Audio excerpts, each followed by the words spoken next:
오늘 우리에게 주시는 하나님의 말씀은 신명기 5장 7절부터 15절까지 말씀입니다.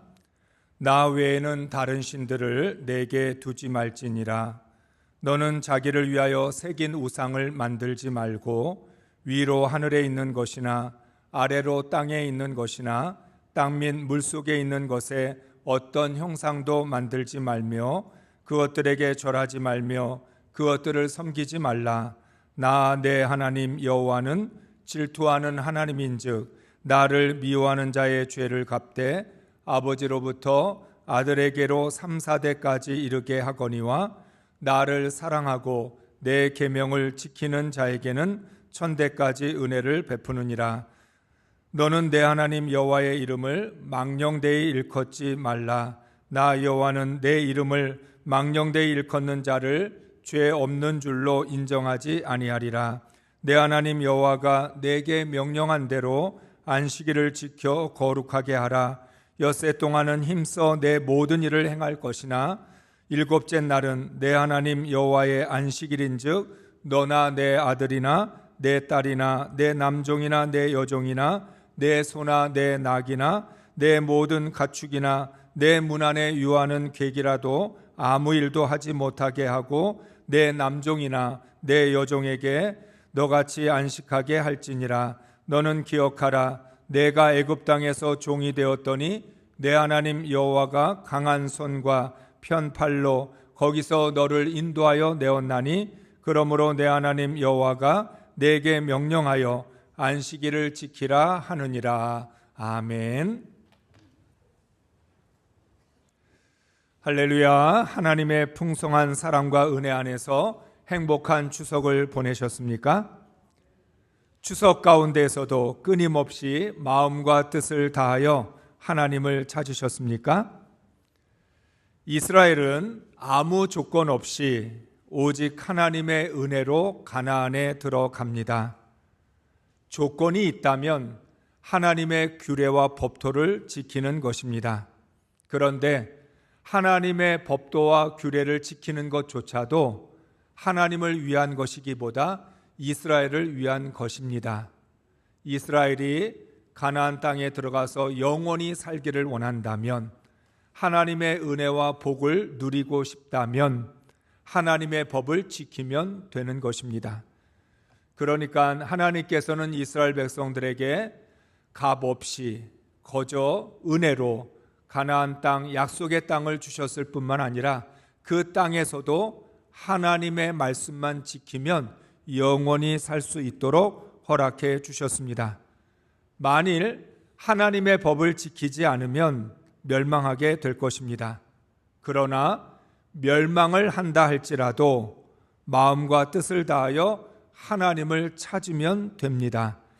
전심으로 하나님을 찾으면 하나님께서 이스라엘을 회복시켜 주십니다. 그렇기 때문에 가나안 땅에 들어가는 것도 은혜로 들어가고 가나안 땅에서 영원히 사는 것도 하나님 말씀만 지키면 되는 것이고, 혹시라도 그 가나안 땅에서 하나님의 말씀을 지키지 못해서 망한다 할지라도 마음과 뜻을 다하여 하나님을 찾으면 하나님께서 만나 주십니다. 처음부터 끝까지 모든 게 은혜입니다. 그렇기 때문에 이스라엘 백성들은 하나님의 말씀에 순종하지 못했을 때 변명하거나 회피할 필요가 없습니다.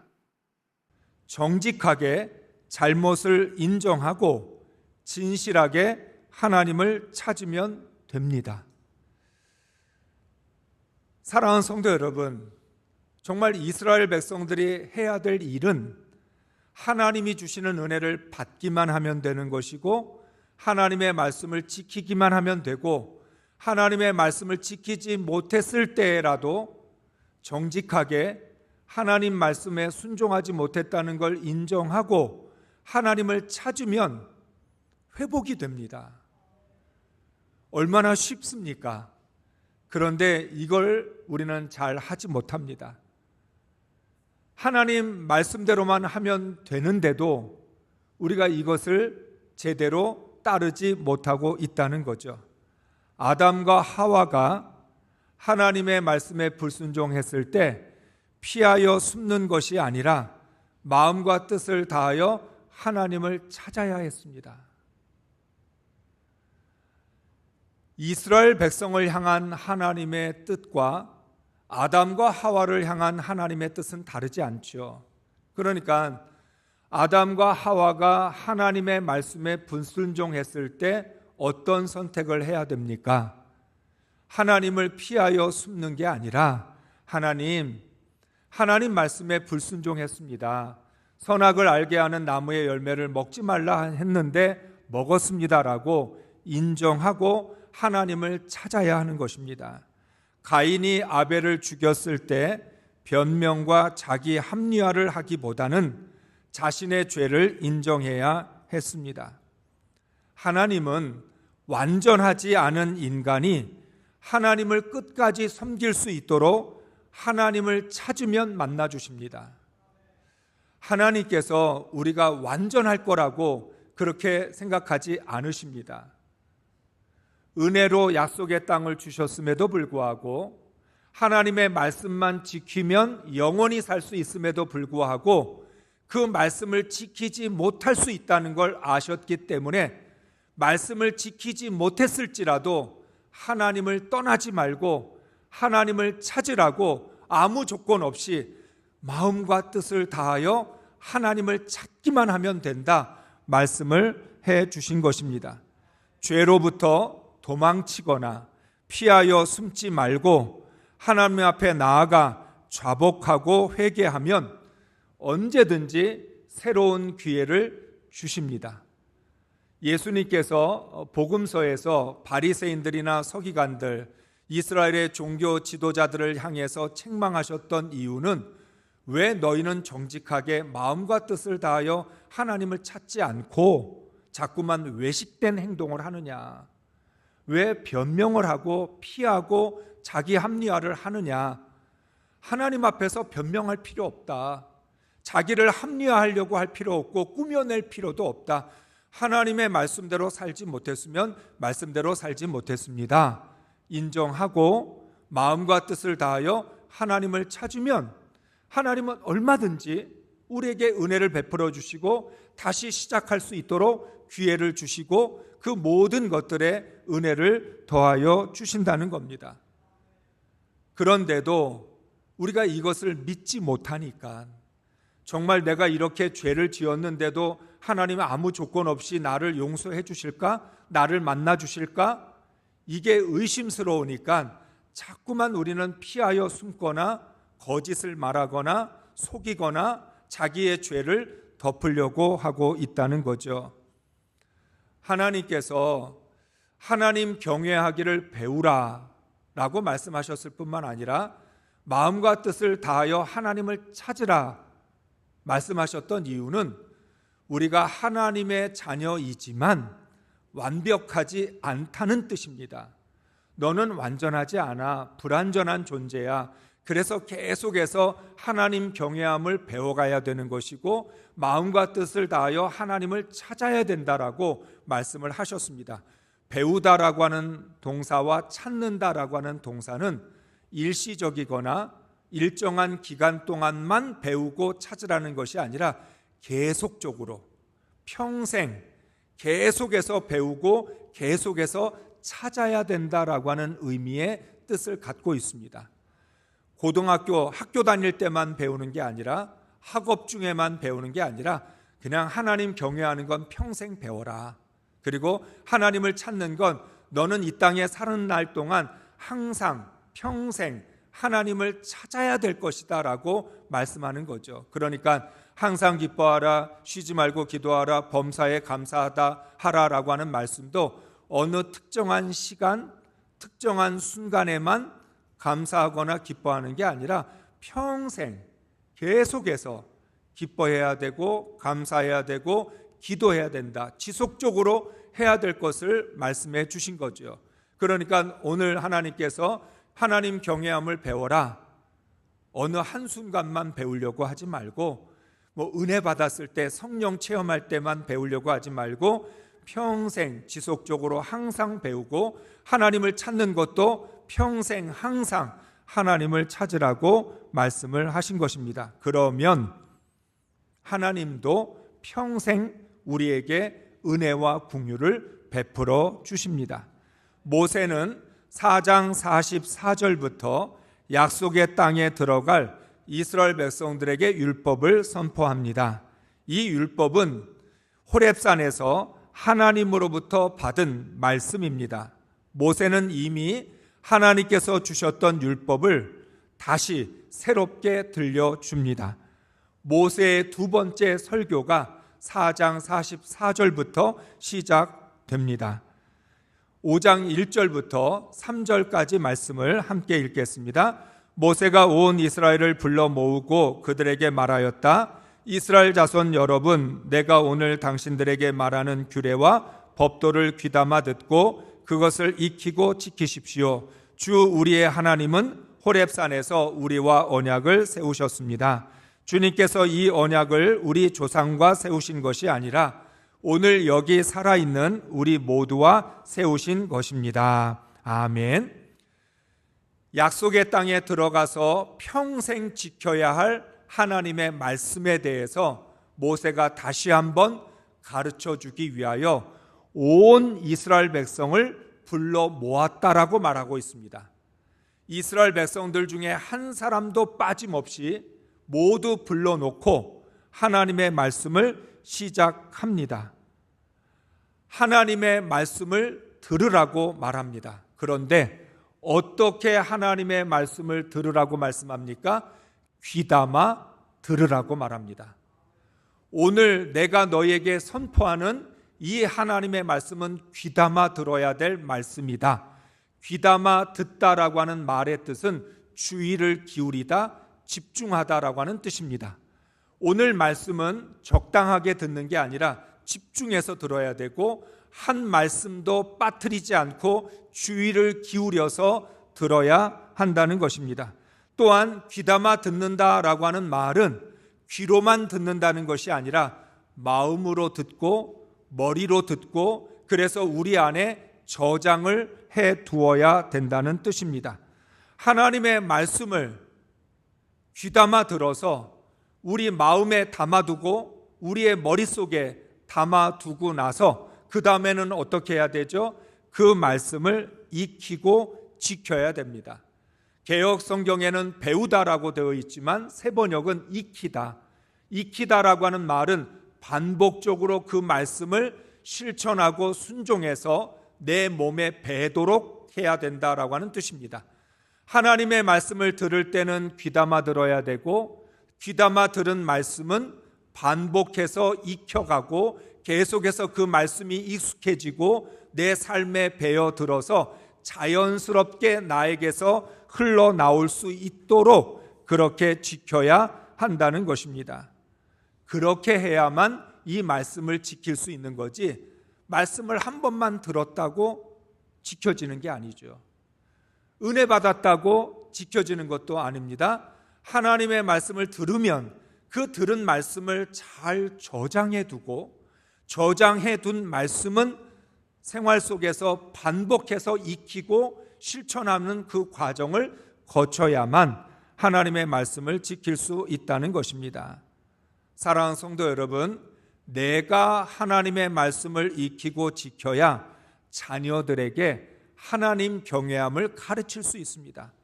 내가 하나님을 두려워할 때 자녀들에게도 하나님 두려워하는 것을 가르칠 수 있습니다. 오늘 말씀의 제목은 하나님을 경외한다라고 하는 그 말이 아니라 두려워하다라고 하는 말로 여러분에게 제목을 정했습니다. 어떻게 하나님을 경외할까가 아니라 어떻게 하나님을 두려워할까? 왜 이런 제목을 선택했냐면 이 말씀이 여러분에게 단도직입적으로 딱 다가왔으면 좋겠어요. 하나님을 경외한다라고 하는 말은 뭔가 좀 여유가 있어 보여요. 아예 하나님을 경외한다는 게 아니라 하나님을 두려워해야 된다. 어떻게 하나님을 경외한다 하느냐라고 하는 말은 어떻게 하나님을 두려워해야 되느냐라고 하는 뜻이기 때문에 어떻게 하나님을 두려워해야 될까? 하나님 두려워할 줄 알아야 신앙생활을 제대로 할 수 있고, 하나님을 두려워할 줄 알아야 평생 믿음으로 살아갈 수 있는 것입니다. 여러분 마음속에 하나님을 두려워하는 마음이 있습니까? 이스라엘 백성이 가나안에서 멸망한 이유는 하나님을 두려워하지 않았기 때문입니다. 어쩌면 이스라엘 백성들은 스스로 우리는 충분히 하나님을 두려워하고 있다라고 생각했을지도 모릅니다. 그런데 이스라엘 백성들의 삶을 보면 하나님을 두려워하는 마음이 없었습니다. 말을 할 때에는 우리는 정말 하나님이 두려워, 하나님의 이름을 함부로 부를 수 없어, 하나님은 얼굴을 보기가 무서워, 하나님의 심판을 받을까 봐 걱정이 돼, 이렇게 말로는 수도 없이 표현을 했지만 그들의 삶을 보면 하나님을 두려워하는 마음이 없었다는 거죠. 두려움을 잃어버린 것입니다. 두려움이 사라지니까 하나님을 경외할 수 없었습니다. 두려워하지 않는 심령으로 율법을 지키면 형식과 습관으로 지키는 것입니다. 하나님을 두려워하는 마음이 없이 그냥 율법을 지키는 건 이거 율법 지켜야 되니까 어쩔 수 없이 마지못해서 형식적으로 지킨다라고 하는 거예요. 이스라엘 백성들은 마음과 뜻은 없는 상태에서 의무적으로 기계적으로 율법을 지켰던 것입니다. 예수님은 그런 이스라엘 백성들은 돌을 가지고도 얼마든지 만들 수 있다라고 말씀하셨습니다. 마음과 뜻이 없는 상태에서 기계적으로 습관적으로 율법을 지키는 아브라함의 자손, 그건 돌을 가지고도 얼마든지 만들 수 있다. 길가에 나가봐라. 그런 돌들은 천지 사방에 다 깔려 있는데 그런 돌들은 얼마든지 있다는 거예요. 그런데 어떤 사람이 없느냐? 마음과 뜻을 다하여서 하나님을 두려워하는 심령을 가지고 하나님의 말씀을 지키는 사람, 그런 사람들이 찾기가 어렵다라고 하는 거죠. 하나님은 십계명을 통해서 어떻게 하나님을 두려워해야 되는지를 가르쳐 주십니다. 십계명은 나는 너를 애굽 땅 종되었던 집에서 인도하여 낸 내 하나님 여호와라라고 시작을 합니다. 십계명의 시작입니다. 여러분, 십계명이라고 하는 말씀을 이렇게 생각하면 정말 좋겠습니다. 하나님을 두려워하는 방법이다. 하나님이 우리에게 가르쳐 주셨어요. 너희는 어떻게 하나님을 두려워해야 되는지 십계명이라고 하는 걸 통해서 가르쳐 주셨다는 거예요. 그런데 십계명의 시작은 어떻게 시작되느냐? 나는 너를 애굽 땅 종되었던 집에서 인도하여 낸 내 하나님 여호와다.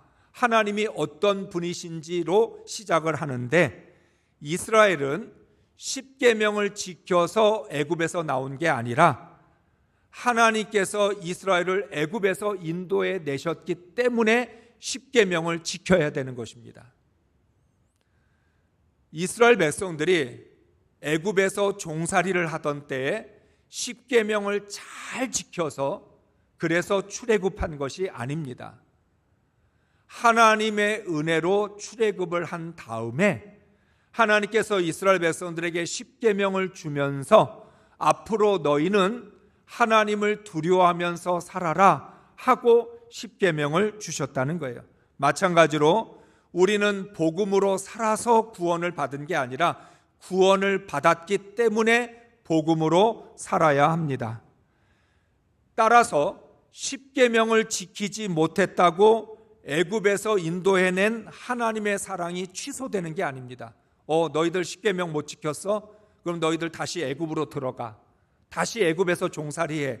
그러지 않습니다. 왜냐하면 십계명을 지켜서 애굽에서 나온 게 아니기 때문에 십계명을 잘못 지켰다고 다시 애굽으로 되돌아야 가야 되는 것은 아니라고 하는 거죠. 율법을 지키지 않았다고 하나님과의 관계가 단절되지 않습니다. 여러분, 이게 아주 중요한 포인트입니다.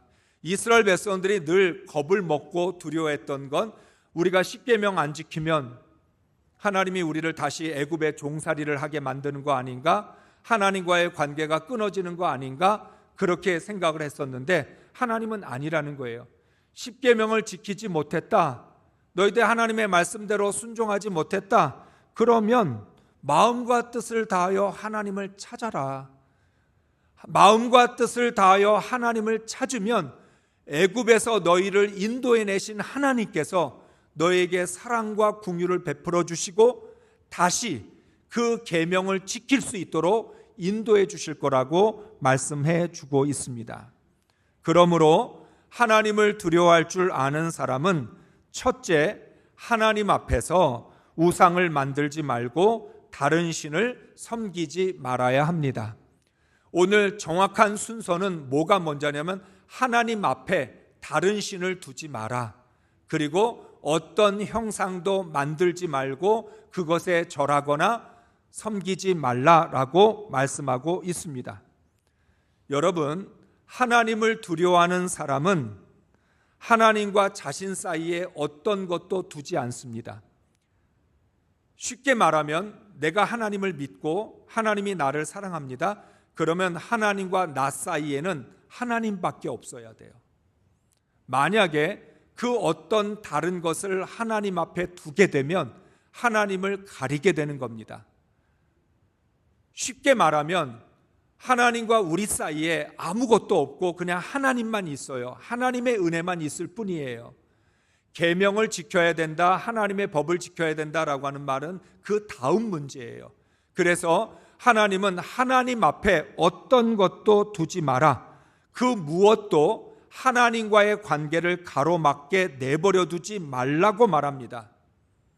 그런데 이건 아주 중요한 게, 우리가 하나님 앞에 어떤 것도 두지 않으면, 하나님 앞에 어떤 다른 것들을 내세워서 하나님과의 관계를 가로막지 않으면 하나님도 우리 앞에 아무것도 두지 않으신다는 거예요.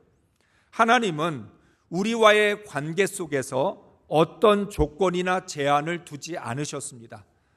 하나님은 우리 앞에 아무것도 두지 않았어요. 네가 뭘 해야 된다, 네가 뭘 지켜야 된다, 이러지 않으셨어요. 그냥 하나님은 우리를 있는 그대로 사랑하셨고 불완전한 그 모습 그대로 우리를 받아주셨고, 하나님은 오늘도 나의 모든 연약함을 아시면서도 나를 사랑하셔요. 아무것도 내 앞에 조건을 두지 않으셨고 제한을 두지 않으셨어요. 하나님은 우리에게 너는 하나님의 말씀을 완벽하게 지킬 때만 내 자녀이고, 너는 하나님을 온전히 사랑할 때만 내 자녀이고, 너는 내가 원하는 대로 해야만 내 자녀라고 하는 그런 조건을 정해두지 않으셨다는 거예요.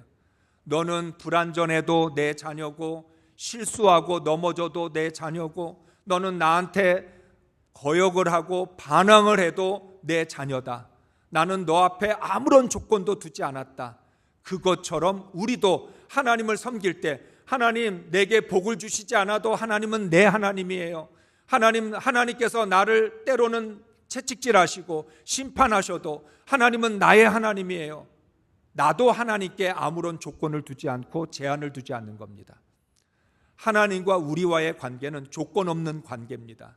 제한 없는 관계입니다. 어떤 것에도 얽혀 있지 않는 관계입니다. 하나님은 하나님 그 자체로, 나는 나 그 자체로, 나는 하나님 그 자체로 하나님을 사랑하고 내게 무엇인가를 주셔서가 아니라 욥이 고백했던 것처럼 까닭 없이 이유 없이 그냥 하나님이기 때문에 하나님을 나의 아버지로, 나의 하나님으로 우리가 받아들이는 거라는 거예요. 그것이 바로 하나님 앞에 아무것도 두지 않는다. 하나님도 우리 앞에 아무것도 두지 않고 우리를 사랑하신다라고 하는 거죠. 그렇기 때문에 예배를 드릴 때도 마찬가지입니다. 하나님을 예배할 때 어떤 것도 예배를 방해하지 못하게 해야 합니다. 내 감정이 예배를 방해할 수 없습니다. 내 생각이 예배를 방해할 수 없습니다. 내 마음이 지금 불편해요. 불편한 마음이 하나님을 찬양하는 걸 막을 수 없습니다. 내 머릿속이 복잡해요. 걱정되는 일이 있고 근심되는 일이 있어요. 이 복잡한 생각이 하나님께 기도하는 걸 방해할 수 없고요, 하나님 말씀 듣는 걸 방해할 수 없다는 거예요. 우리의 모든 찬양과 감사와 경배는 오직 하나님을 향해야 합니다. 사람들이 하나님 이외에 다른 신들을 용납하거나 우상을 만드는 이유는 자신을 위해서입니다. 오늘 본문에도 기록이 되어 있습니다. 사람들이 우상을 만드는 목적이 뭐냐? 자기 자신을 위해서다. 그 우상이 자기를 복주고 자신을 성공하게 만들 것이라고 하는 기대 때문에 우상을 만드는데, 그러나 그것은 너희를 위한 것이 될 수 없다. 자기를 위해서 우상을 만들었는데 그 우상은 나를 위해 주지 못합니다. 오히려 우상은 나를 망하게 합니다. 나를 위하여 만든 우상이 나를 멸망으로 인도합니다. 하나님께서 하나님의 형상도 만들지 말라고 하셨기 때문에 하나님의 자녀에게는 어떤 형상도 필요 없습니다.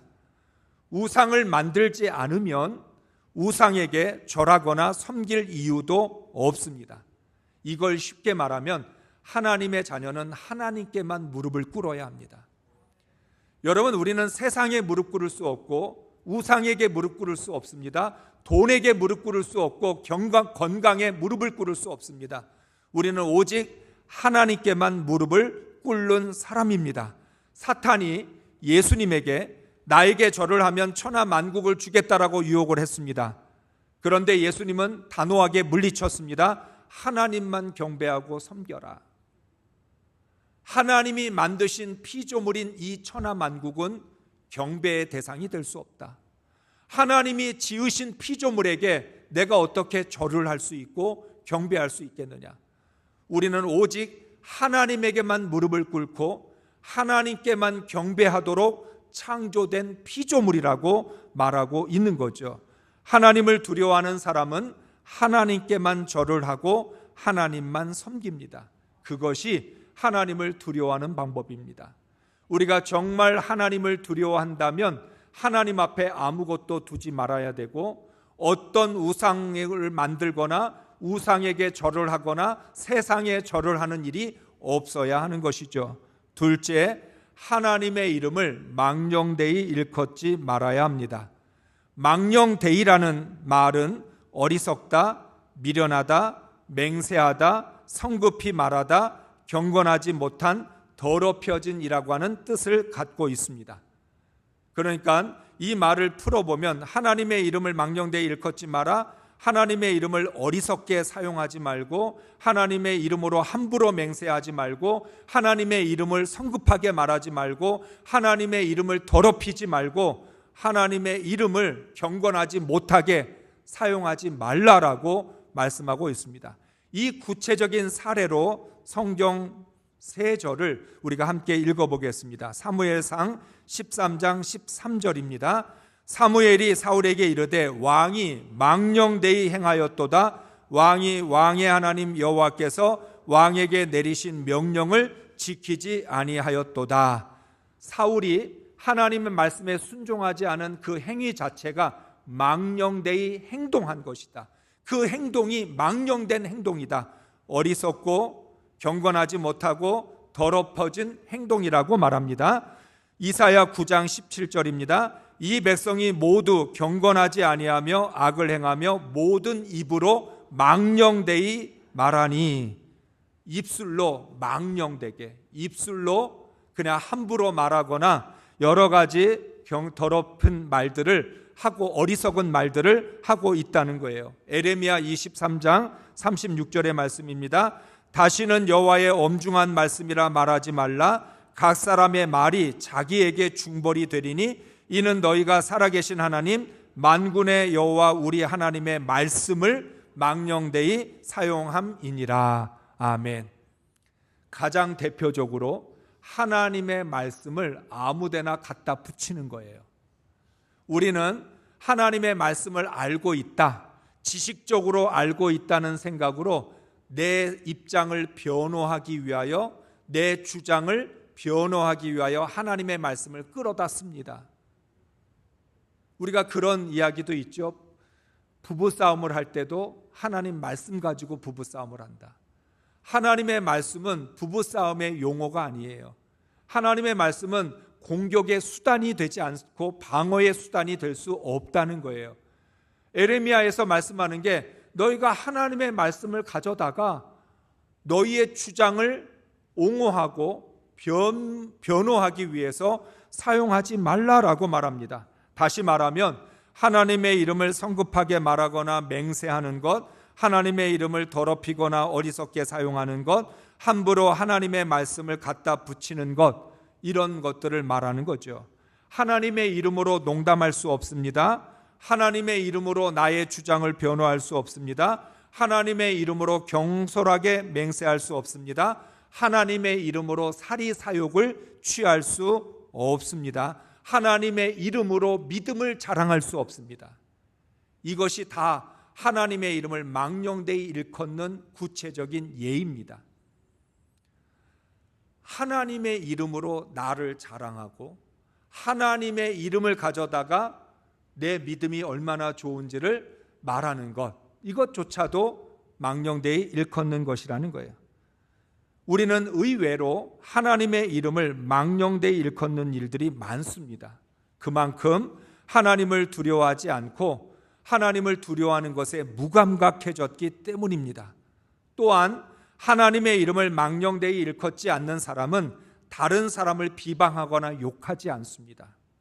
하나님을 찬양하는 입술로 다른 사람을 저주할 수 없기 때문에 그렇습니다. 하나님의 이름을 망령되이 일컫지 않는다. 그러면 하나님의 자녀들을 향해서 함부로 말할 수 없다라고 하는 거예요. 오히려 서로를 귀하게 여기고 존중히 여겨야 합니다. 하나님의 이름을 망령되이 일컫지 않는 이유는 하나님을 존중히 여기고 하나님을 경외하기 때문인 거죠. 마찬가지로 하나님의 이름을 망령되이 일컫지 않는다면 하나님의 자녀들을 존중히 여길 줄 알아야 한다는 것입니다. 진정으로 하나님을 두려워하는 사람은 어떤 경우에도 하나님의 이름을 망령되이 일컫지 않고 존귀히 여깁니다. 셋째, 안식일을 지켜 거룩하게 해야 합니다.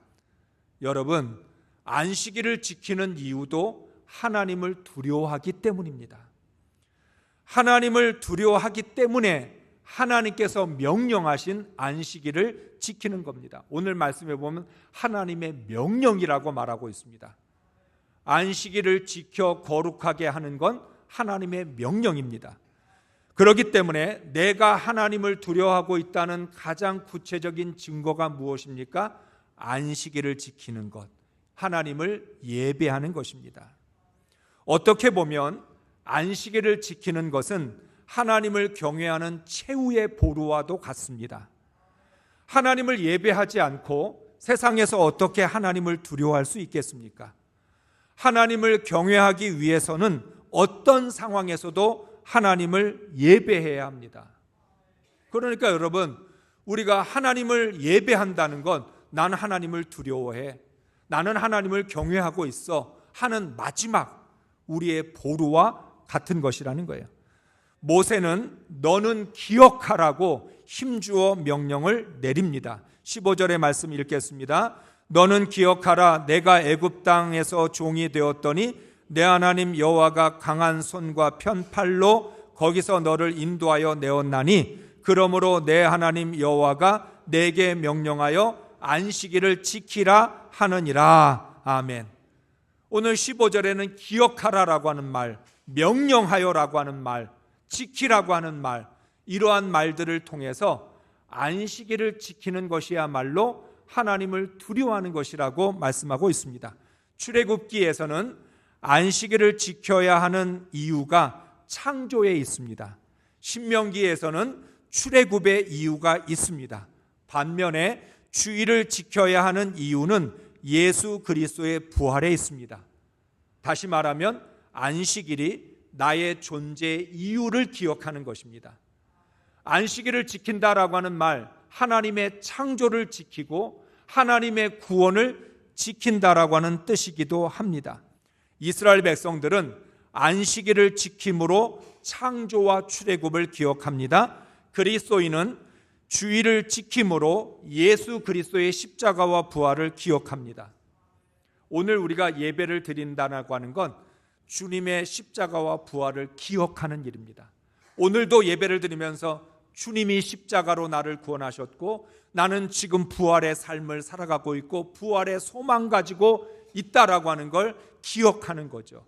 이스라엘 백성들은 안식일을 지키면서 하나님의 창조와 하나님이 이스라엘을 출애굽시켜 주셨음을 기억하는 것이라면 우리도 마찬가지라는 거죠. 따라서 나의 안식은 창조와 구원에서 옵니다. 창조에서 내 안식이 주어지는 거고 하나님의 구원으로부터 나의 안식이 오는 것입니다. 창조와 구원이 내가 누구인지를 가르쳐 줍니다. 내가 누구인지를 모르면 어떻게 하나님의 말씀을 지켜 행할 수 있겠습니까? 내가 기억하는 것이 내 삶의 목적과 방향을 결정합니다. 하나님을 기억하면 안식일을 지킬 수밖에 없고 안식일을 지키는 사람은 두려움으로 율법을 지키며 순종할 것입니다. 하나님을 두려워할 때 구원을 이루어 갈 것입니다. 구원의 은혜 안에서 안식을 누리며 살아갈 것입니다. 하나님은 하나님을 두려워하고 경외하는 사람에게 약속의 말씀을 주십니다. 5장 10절 말씀 함께 읽겠습니다. 나를 사랑하고 내 계명을 지키는 자에게는 천대까지 은혜를 베푸느니라. 아멘. 나를 사랑하고 내 계명을 지키는 자에게 천대까지 은혜를 베풀겠다. 하나님을 두려워하고 하나님을 경외하는 사람들에게 하나님이 주시는 약속의 말씀인 거죠. 우리 모두 구원받은 그리스도인으로서 하나님을 두려워함으로 오직 하나님만 경배하며 섬기고 하나님의 이름을 망령되이 일컫지 않고 주의를 거룩하게 지키며 살아갈 수 있기를 주의 이름으로 축복합니다.